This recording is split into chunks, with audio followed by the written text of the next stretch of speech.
I had just finished a long day at work and was settling in with a cup of coffee when I noticed a call coming in.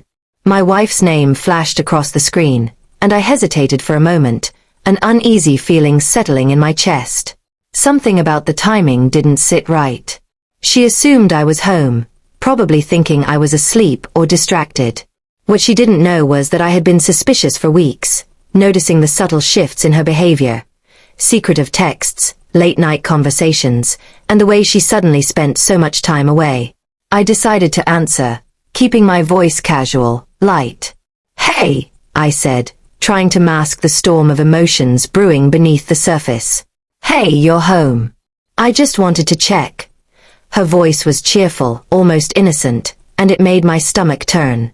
I let her chatter on for a minute, pretending to be engaged while my eyes scanned the street below. The feeling of dread grew as I watched a familiar car pull up to a cafe a few blocks away. I recognized it immediately, the same car my wife had been meeting her coworker in over the past month. And there she was, stepping out with him, laughing, leaning close as they walked toward the building. I stayed on the phone, keeping my tone steady, letting her believe I was oblivious.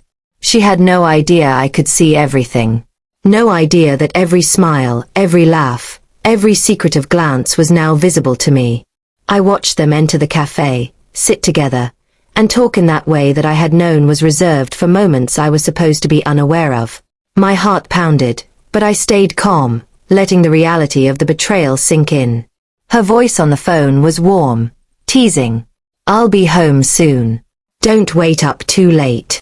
She had no clue her words were slicing through the truth she thought she was hiding. I didn't react immediately.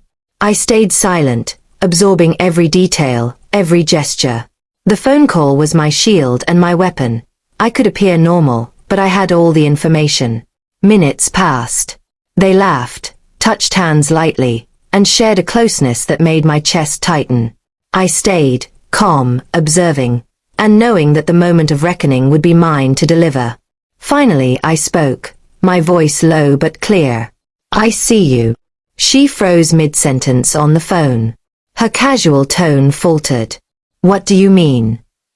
"I see everything," I said. "I've been watching, and I know exactly what you've been doing." The line went silent. I could almost hear her heart racing through the phone. No excuses, no lies could erase what I had witnessed. I didn't yell. I didn't threaten. I stayed calm, letting her realize that the betrayal was out in the open, and that I had control of the narrative now. She tried to speak, to rationalize, but the words faltered. I ended the call, telling her we needed to talk in person, a conversation she had no choice but to face. That night, when she returned home, the confrontation was inevitable. I laid out what I had seen, every detail, every lie, every step she thought she could hide. She cried, begged, and tried to explain, but the trust had already been broken, and her deception had been caught in real time. In the weeks that followed, the relationship changed irreversibly. The secretive glances, the hidden calls, the betrayal, all had been exposed, and the balance had shifted entirely. I realized that sometimes the strongest response isn't immediate anger. Sometimes it's quiet observation, calculated awareness, and letting the guilty reveal themselves while you remain in control. By the end, I wasn't just the wronged spouse. I was the one who had caught the truth as it happened, and in that knowledge, I had reclaimed my power.